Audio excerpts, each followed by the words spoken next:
I mentioned to you this morning that target ovarian cancer works across three areas. The first is improving diagnosis, the second is funding life-saving research, and the third is providing support for women with ovarian cancer. And we set up our medical research program back in 2012, and we fund research right across the UK, and our ambition is to fund the really innovative research that will benefit the largest number of women within the shortest possible time frame. So I just wanted to talk a little bit about our research strategy and where it is that we choose to spend the money that is given to us and raised. It's kind of very difficult, isn't it, raising money? So we have to make sure that we're spending that money in the correct way. And 2 years ago, we did a big consultation. We talked to many clinicians and scientists around the UK and looked at what was going on globally. And we also talked to women with ovarian cancer and their families and friends to try to understand where the opportunities lay and where our priorities as a charity should be. And so this is the research strategy that emerged from that consultation. And I just want to kind of briefly go along the line. So what we heard very clearly from our own community was that our focus in terms of research should be on finding new treatments. And so the research projects that we now are approving are very much in that area. The second priority for us is improving access to clinical trials. Some of you in the room may have been on a clinical trial, or you may be interested in trials. And we want to ensure that everybody who would like to be part of a clinical trial is able to do so. And we set up an award-winning clinical trials information centre so that you can easily find trials relevant to you, close to you, ideally. And I would very much encourage you to look on our website at the Clinical Trials Information Centre. And our nurse advisors, Val and Joan, are always willing to signpost you to clinical trials as well. And the third area that we're focused on in our funding is developing future leaders in ovarian cancer. We need to have more researchers working on this disease. And we're thrilled that through the research strategy, we're able to ensure that the best and the brightest clinicians are able to dedicate their time to life-saving research. And you will be hearing from one of these groundbreaking researchers and a beneficiary of our Future Leaders programme, Dr. Liz Moore from the University of Cambridge, later this afternoon. And the final area of our strategy is finding new funding. There has been a downward trend in national funding for ovarian cancer research, which has really concerned us. If I can just show you this slide, and funding from government and the larger charitable funders for ovarian cancer research has decreased since 2010-11. Now, what this slide doesn't show is the contribution made by specialist organisations like Target Ovarian Cancer. These are the government organisations and the really big funders. That's how the data is collected. So as I said earlier, we started funding research in 2012. We've already committed over £1 million to outstanding projects. And we are determined to, first of all, continue to raise money so that research can go forward, but secondly, to try to convince others, government agencies and the larger funders that they too should be spending more on ovarian cancer research. It's so important. We've seen the difference that research makes, and it's just incredibly important for us. And if anybody is interested in helping us to campaign for getting others to spend more on research, do come and talk to me. We know that advocacy makes a massive difference. So just to give you a snapshot of where we fund research. So we don't have a research centre. We heard from the research community that what they wanted was to be able to come to a dedicated fund for ovarian cancer research. And so we have a call for applications once a year, and we receive incredible applications from researchers right across the country.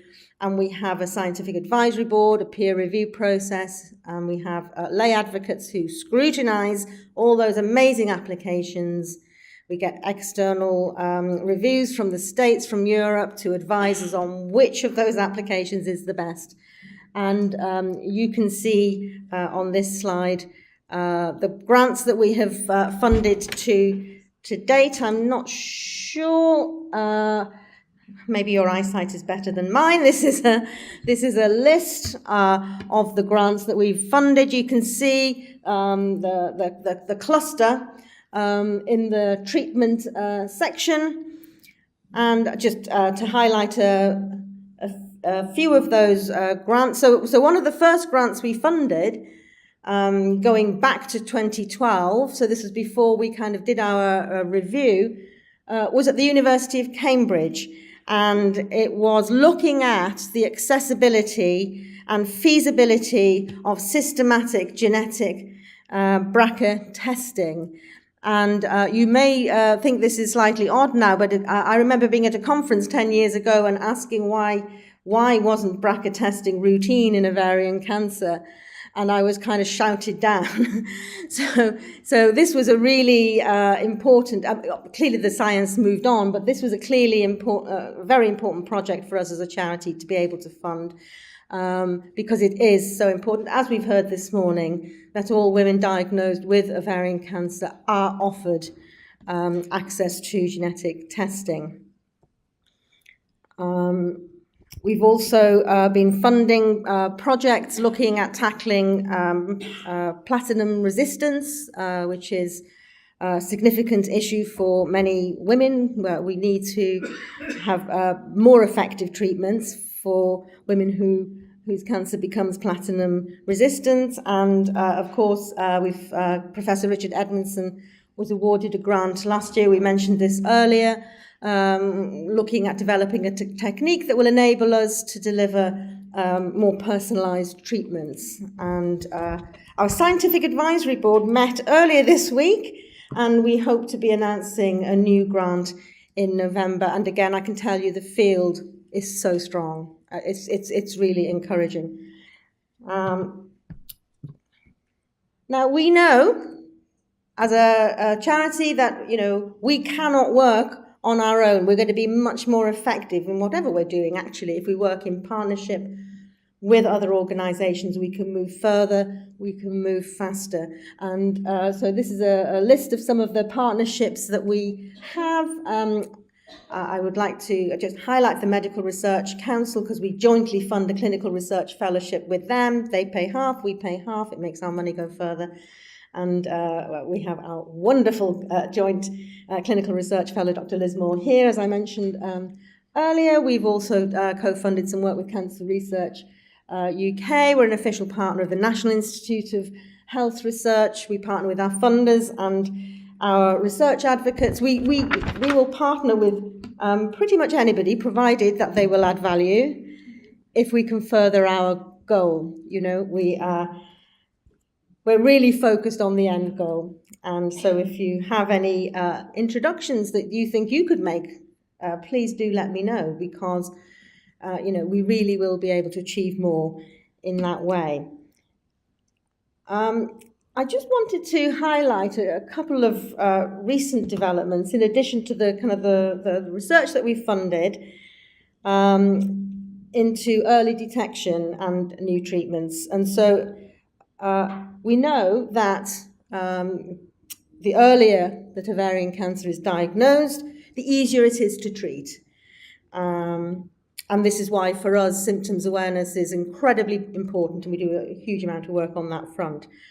But there's a lot of work going on, and some of you will be aware of the huge ovarian cancer screening trial that has been conducted out of University College London, and we are awaiting the final results of that trial. We hope to have those in 2019, because we don't have as a routine cancer screening program in ovarian cancer as we do in breast and cervical, and ultimately, that is, I will say it is the holy grail. If we can find an effective screening program, that will be incredibly helpful. But we're waiting to hear the results of UK CTOX.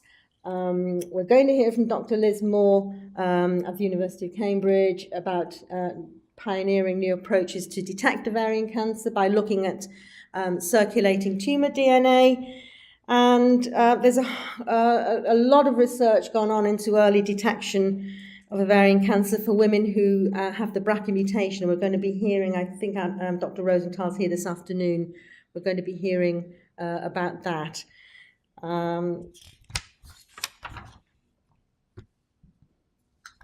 So I don't want to steal Dr. Rosenthal's thunder, so I'll skip that bit. But in terms of new treatments, oh my goodness, what an amazing presentation we had this morning, full of promise around the new treatments that are coming through. So you heard from Dr. Drew. For many years, the treatment options for women with ovarian cancer were limited to surgery and standard chemotherapy.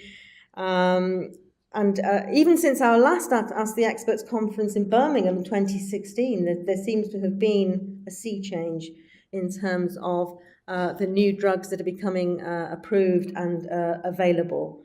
We feel like we're in a very different place, and I think the approval of the drug niraparib this year, which is available regardless of BRCA status, is really quite a breakthrough. But yes, a reminder that you still need to have the BRCA test to access it, at least in England. And we also heard about the new developments in immunotherapy. This is exciting, but it's early stage. And so we really have to watch that space very closely. There are a lot of trials going on, early stage trials in this country and around the world that are focusing on ovarian cancer. So we are not being overlooked in this new area, but we do not yet have anything concrete to tell us that this is going to work. Mentioned better access to clinical trials. There's lots of evidence to show that we do better on clinical trials regardless of which arm the trial you're on, and that's partly down to being monitored very closely by the centres which are undertaking the trial. So it's a good thing if you're eligible to be on a clinical trial. You just get scanned and looked after in a way that you may not otherwise be. Could I, as a matter of interest, could I just ask how many of you in the room, how many of the women who've been diagnosed with ovarian cancer have been offered a clinical trial, been asked to go on a clinical trial? 2, 3, 4. Okay, great. And how many of you have not been offered but would be interested in principle? Okay, that's that's promising. That's really promising, isn't it? So one of the things we're doing, apart from the Clinical Trials Information Centre, which is signposting people to relevant trials, is really trying to campaign across the country, because we know in some parts of the country it's more difficult to access a clinical trial than in others. So we're working very closely, influencing the NIHR, because we want to make sure it doesn't matter where you live, that you can access a clinical trial in ovarian cancer. So finally, how can you get involved in our research program if you wish to? Well, there's lots of things that you could do. You could become a research advocate and help shape the research projects that we fund, help shape our research strategy, and be an advocate for that. And having the research advocates, it makes such a huge difference to the whole process of selecting research grants. And we had the Scientific Advisory Board meeting earlier this week. We had Alicia was there and Val was there. And asking those questions, perhaps, that people who are a few steps back will ask, who have some knowledge of the disease. And when you're very close to things, sometimes you don't necessarily see some of those questions. And I think it just enriched the process. And Richard, you were there too. And I think one of the, you mentioned it, one of the really important things is making sure that those descriptions of those research grants are understandable to everyone. And that's a challenge for anybody working in a specialist field. If you can't explain it to non-specialists, it's probably not going to work. So it's really important. So thank you. And we do want to have, we need more research advocates to help. There's no fixed commitment. We realise everyone's busy, but we come out when we need help and we ask who's available and people come back to us. And we've got with us Dr. Norman Freshney, who oversees our grant programme. Put your hand up, Norman. So if you want to have more information, you can talk to Norman, of course, talk to Justin. I think there are some more research advocates in the room. I can see Jan. So do talk to them, and you can let us know on the form in your pack if you're interested, and we will bite your hands off. So thank you very much. And there's lots of information on the website about the research strategy. So the final bit is just to mention again the takeover campaign. As part of this, we are campaigning hard for more money to go into ovarian cancer research. You've seen lots of campaigns for other diseases and getting more money from governments to put into ovarian cancer research. We have got the most amazing scientific and clinical researchers, but we need to make sure that they've got the funding to do the projects that we need to see move forward. I have to say, looking back over the past 10 years, it's truly the most exciting period in ovarian cancer research, I think, I would say ever, actually. The field has moved slowly, but it's now beginning to move quite quickly. And I am convinced that working together, we can make the next decade even more groundbreaking. So thank you very much for your interest and your support. And we're going to move on with the sessions. Thank you.